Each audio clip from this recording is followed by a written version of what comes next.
여러분, 연금저축 IRP 잘 모아두셨죠? 차곡차곡 모아서 이제는 쓸 때입니다. 쓸 때 중요한 건 뭡니까? 세금. 어떻게 인출하느냐도 상당히 중요한 포인트라고 생각합니다. 같은 돈을 가지고도 누군가는 세금 안 내고 거의 잘 가져가고 어떤 누군가는 필요 이상으로 세금 내고 손해보기도 합니다. 오늘은 연금저축과 IRP에서 돈을 꺼내 쓰는 방법 딱 4가지로 요약해서 정리해드리도록 하겠습니다. 이거 하나만 이해하시면 연금 수령 전략 끝났다고 보셔도 됩니다. 영상 보시면서 영상 내용이 도움이 되셨다고 생각하시는 분들은 언제든지 구독, 좋아요, 알람 설정 부탁드리고요. 의견 있으신 분들은 댓글란에 댓글도 남겨주시기 바라겠습니다. 언제든지 연금 상담 문의는 1600-0456으로 전화 주시면 되겠습니다.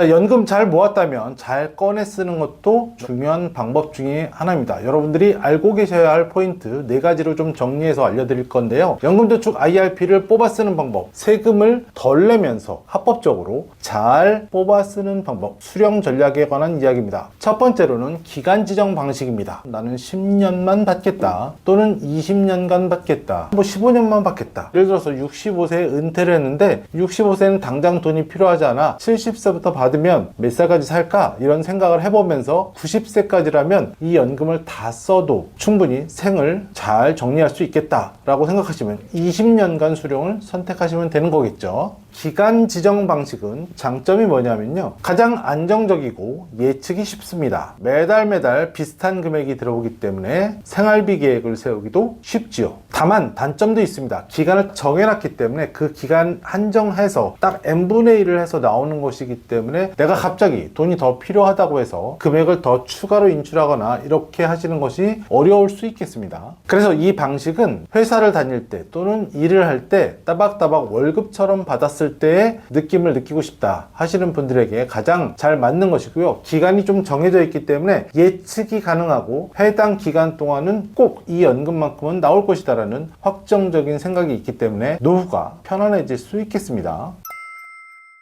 자, 연금저축 IRP에서 연금을 전략적으로 잘 꺼내 쓰는 방법 2번째입니다. 금액을 확정하는 방식입니다. 금액 지정입니다. 금액을 지정하시면 해당 금액만큼만 나오게 됩니다. 예를 들어서 매월 100만원씩 뽑아주세요. 또는 나는 매월 300만원씩 따박따박 받고 싶습니다. 아주 직관적이죠. 정확하게 내가 필요한 금액이 얼마인가를 생각해서 그 금액만큼의 돈이 나오기 때문에 나는 너무나도 좋은 거죠. 대신 요 금액 지정 방식의 한 가지 단점은요, 너무 빠른 시간 안에 금액이 소진될 수 있다는 겁니다. 예를 들어서 적립금이 1억 원이라는 돈이 있다라고 했을 때 1억 원을 매월 100만원씩 빼서 쓰게 되면 거의 10년도 안 돼서 100개월이 지나잖아요. 10년이면 120개월이니까 100개월이면 거의 8년하고도 조금 더 되는 기간밖에 안 되기 때문에 너무 빠르게 소진될 수 있다는 단점이 있습니다. 그래서 이 방식은 아예 자산 규모를 얼마인지 신중하게 고려해서 판단을 해야 되고요. 중간중간에 얼마큼 남았는지를 체크하시는 것도 필요할 것 같습니다.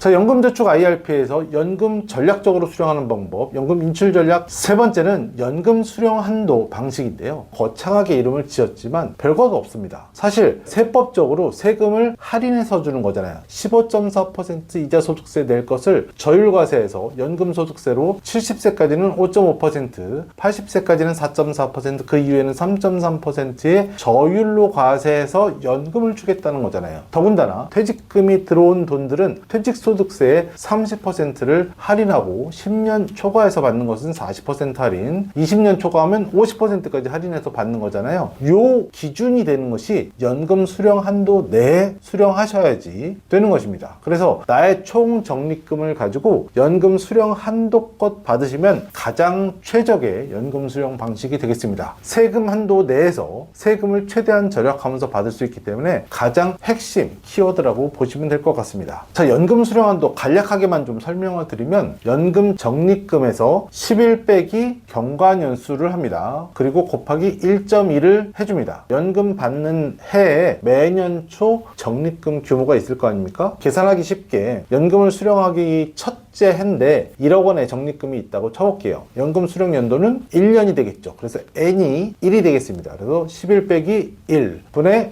1억 곱하기 1.2 하시면 1200이라는 숫자가 나오거든요. 1200만 원이 첫 해년도에 세금의 혜택을 받으면서 인출할 수 있는 한도입니다. 그럼 인출 한도까지만 수령할 수 있느냐? 난 1500만 원 받고 싶어, 첫 해에. 그러면 1200만 원이 세금 할인을 받고 인출할 수 있는 한도잖아요. 그러면 1200만 원까지는 5.5%, 그리고 나머지 300만 원은 16.5% 기타 소득세 내고 빼실 수는 있습니다. 못 빼는 건 아니다. 그런데 세금을 다 내야 한다 라는 이야기죠. 연금 수령 한도 내에서 받으면 연금 소득세 5.5에서 3.3%로 저율과세를 받을 수 있으나 한도 외에 초과 수령하신다면 16.5% 기타 소득세를 내야 한다라는 점만 좀 기억해 주시면 될 것 같고요. 세금 차이가 좀 크죠. 그래서 실무적으로는 연금 수령 한도까지만 받는 전략이 가장 잘 활용이 되고 있습니다. 자, 이 세 번째 전략은 쉽게 말하면 조금 답답하더라도 천천히 꺼내 쓰면서 세금을 최소화하는 전략입니다.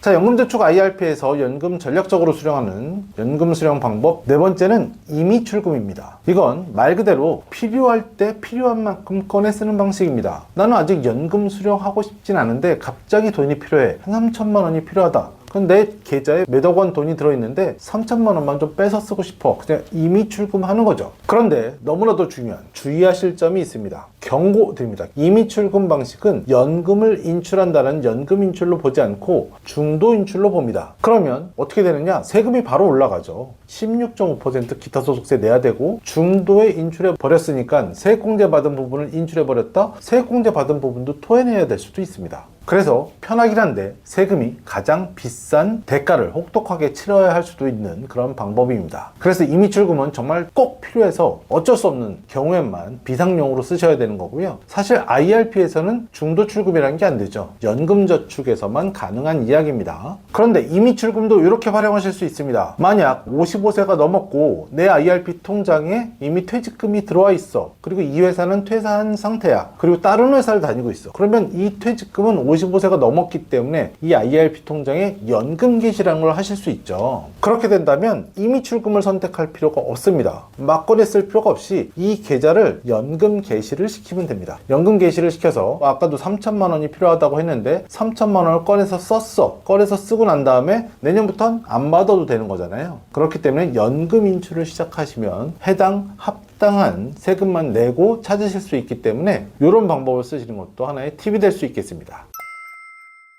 자, 정리해 보겠습니다. 연금저축 IRP에서 연금 수령하는 방법 4가지 말씀드렸습니다. 4가지 방식. 첫 번째, 기간 지정, 금액 지정, 연금 수령 한도, 네 번째, 임의출금, 이렇게 4가지가 되겠는데요. 기간 지정은 연금 받는 기간을 정확하게 예측할 수 있으니까 좀 안정형이라고 보실 수 있고요. 금액 지정은 너무나도 직관적이기 때문에 나에게 꼭 맞는 생활비 맞춤형이 될 수 있겠습니다. 세 번째, 연금 수령 한도는 완벽한 절세형 수령 전략이라고 할 수 있겠고요. 네 번째, 임의출금은 비상용이라고 할 수밖에 없겠죠. 임의출금에서도 연금 인출을 선택하신다면 좀 더 효과적으로 쓸 수 있겠습니다. 자, 이 4가지 방법 중에서 첫 번째, 기간 지정 그리고 금액 지정 혼용해서 쓸 수도 있습니다. 내 퇴직금의 절반은 기간을 지정하고 절반은 금액을 지정해서 해당 금액만큼 인출하는 방식도 가능하다는 이야기입니다. 따라서 이 4가지 유형들을 상황에 맞게 잘 적절하게 섞어서 쓰는 게 효과적인 연금 수령 방식이 되겠습니다. 연금 인출 전략도 중요한 거니까요. 자, 오늘 영상 도움이 되셨나요? 도움이 되셨다면 구독, 좋아요, 알람 설정 잊지 마시고요. 마지막으로 한 가지만 더 말씀드리도록 하겠습니다. 연금은 얼마나 모았느냐도 중요할 수 있겠지만 어떻게 받느냐에 따라서 결과가 확연히 달라지는 게임입니다. 지금까지 열심히 준비하셨다면 이제는 꺼내는 전략도 고민하셔야 될 때입니다. 혹시 본인 상황에 맞게 인출하는 전략은 어떤 전략을 쓰면 좋은지 이런 것들이 궁금하시다면 꼭 전문가와 상의하시길 바라겠고요. 전문가가 없으시다 하는 분들은 언제든지 연금닥터에게 전화 주셔서 같이 상담해 보시기 바라겠습니다. 연금닥터 전화번호는 1600-0456입니다. 오늘 영상은 여기까지입니다. 다음 영상에서 뵙겠습니다. 본 광고는 생명보험 광고심의 기준을 준수하였으며 유효기간은 심의일로부터 1년입니다.